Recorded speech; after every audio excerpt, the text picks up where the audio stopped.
संध्या का समय था। सूरज ढल रहा था और आकाश सिंदूरी रंग में रंगा हुआ था। पहाड़ों के बीच बसा एक छोटा सा गांव था, मधुवन। यहाँ के लोग सरल और शांतिप्रिय थे।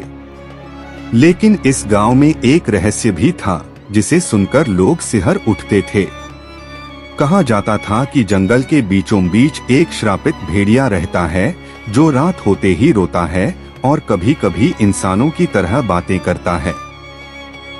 गांव के लोग उससे डरते थे, लेकिन रूपा नाम की एक नवयुवती को उसमें भय की जगह एक अजीब सा अपनापन महसूस होता था।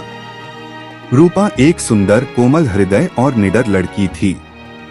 उसकी शादी बहुत कम उम्र में हुई थी, लेकिन पति की असमय मृत्यु ने उसे विधवा बना दिया। समाज ने उसे अकेला छोड़ दिया था, लेकिन वह मजबूत थी।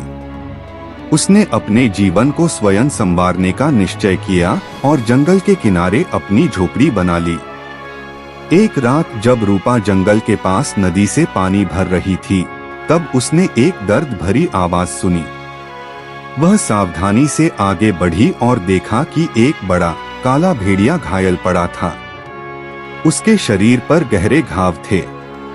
किसी औरत के हृदय की ममता से प्रेरित होकर उसने बिना डरे उसकी देखभाल शुरू कर दी। धीरे धीरे भेड़िया स्वस्थ होने लगा और रूपा के प्रति लगाव भी बढ़ने लगा। अब वे दोनों हर दिन साथ समय बिताने लगे। रूपा उससे बातें करती और भेड़िया शांत भाव से उसे सुनता।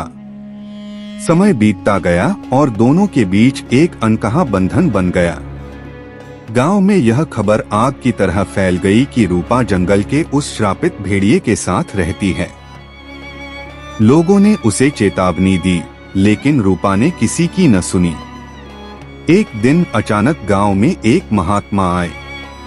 उन्होंने रूपा को बुलाकर कहा, बेटी, क्या तुम जानती हो कि वह भेड़िया कौन है? रूपा ने चकित होकर सिर हिलाया।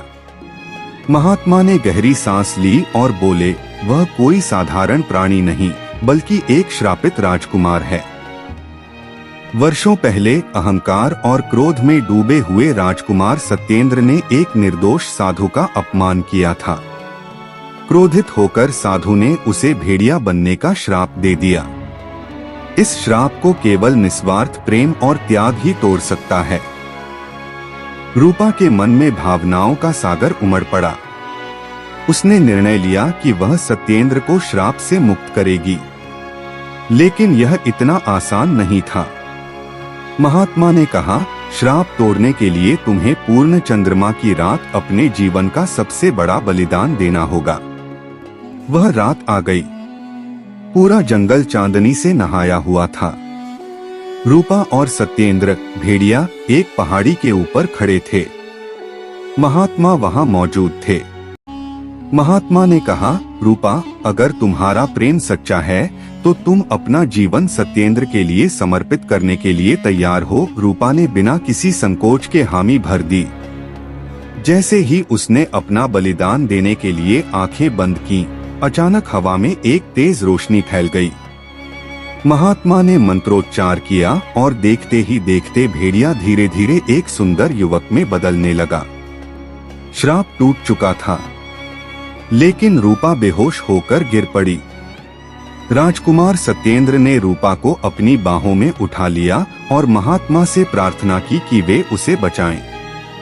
महात्मा मुस्कुराए और कहा, जिस प्रेम में त्याग और बलिदान हो, उसे कोई शक्ति समाप्त नहीं कर सकती। रूपा को कुछ नहीं होगा। रूपा ने धीरे से आंखें खोली और सत्येंद्र को अपने वास्तविक रूप में देखकर आंसू बहाने लगी। सत्येंद्र ने उसका हाथ थामा और कहा, रूपा, तुमने न केवल मुझे श्राप से मुक्त किया, बल्कि मुझे सिखाया कि वास्तविक शक्ति प्रेम और धैर्य में होती है, अहंकार में नहीं। गांव लौटने पर जब लोगों ने देखा कि भेड़िया, जो हमेशा रूपा के साथ रहता था, अब एक सुंदर राजकुमार बन गया है, तो वे दंग रह गए।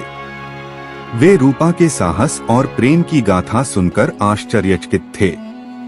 कुछ दिनों बाद राजकुमार सत्येंद्र ने रूपा से विवाह का प्रस्ताव रखा। रूपा पहले संकोच में थी, लेकिन उसने अपनी भावनाओं को समझा और स्वीकार कर लिया। जल्द ही भव्य विवाह समारोह का आयोजन किया गया। पूरे राज्य में खुशी की लहर दौड़ गई।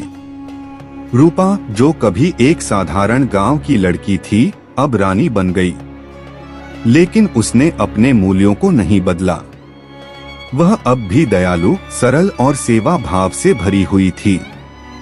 समय बीतने के साथ उन्होंने अपने राज्य को एक न्यायप्रिय और सुखी स्थान बनाया, जहां हर व्यक्ति की मदद की जाती थी। रूपा और सत्येंद्र की कहानी प्रेम, त्याग और विश्वास की अनूठी मिसाल बन गई, जिसे लोग सदियों तक याद रखते रहे। और इस तरह एक नवविवाहित विधवा और एक श्रापित भेड़िए की कहानी प्रेम और समर्पण की सबसे सुंदर गाथा बन गई।